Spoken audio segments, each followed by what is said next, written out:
ঢাকার কর্মীটোলা বিমান ঘাঁটির রানওয়ের ধারে ভোরের আলো ফুটছে। সূর্যোদয়ের সেই সোনালী আভায় একে একে জেগে উঠছে পুরনো F-7 বিজিআই যুদ্ধ বিমানগুলোর ছায়া।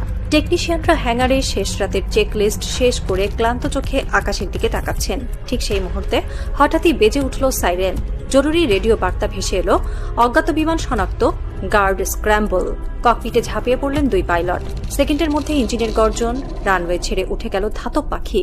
কিন্তু সমস্যা হলো বিমানটি 40 বছরের পুরনো। তার রাডার আধুনিক স্টেলথ প্রযুক্তির সামনে প্রায় অন্ধ। পাইলটদের চোখে সেই পুরনো আতঙ্কের ছায়া। গত জুলাইয়ে উত্তরায় বিধ্বস্ত হওয়া সেই F-7 এর স্মৃতি, যেখানে 35 প্রাণ ঝরে গিয়েছিল। এদিকে হাজার মাইল দূরে নয়াদিল্লি, বেইজিং এবং ওয়াশিংটনের 3টি পৃথক কমান্ড সেন্টারে একই সাথে টান টান হয়ে উঠেছে স্ক্রিন।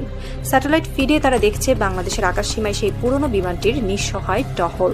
একজন মার্কিন অ্যানালিস্ট মৃদু হেসে বললেন, বাংলাদেশের আকাশ প্রাচীরে এখনো ফাটল। কিন্তু তার পরের মুহূর্তেই চোখ কপালে উঠে যখন দেখলেন 3টি ভিন্ন মহাদেশ থেকে 3টি ভিন্ন বার্তা পৌঁছেছে ঢাকায়। চীনের জেট-এনসি, ইতালির ইউরোফাইটার টাইফুন আর পাকিস্তানের যে F-17 থান্ডার ব্লক 3 অফার। বাংলাদেশের আকাশ নিয়ে নতুন করে হিসাব নিকাশ শুরু করেছে 3 পরাশক্তি।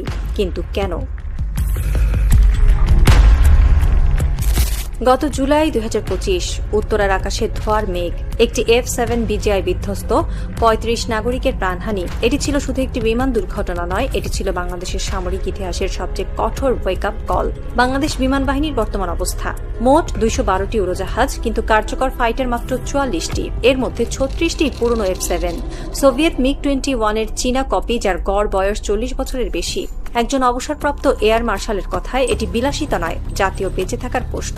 আমাদের প্রতিবেশীদের আকাশসীমায় যখন পঞ্চম প্রজন্মের যুদ্ধবিমান টহল দিচ্ছে, আমরা তখন 1970-এর প্রযুক্তি নিয়ে আকাশ পাহারা দিচ্ছি।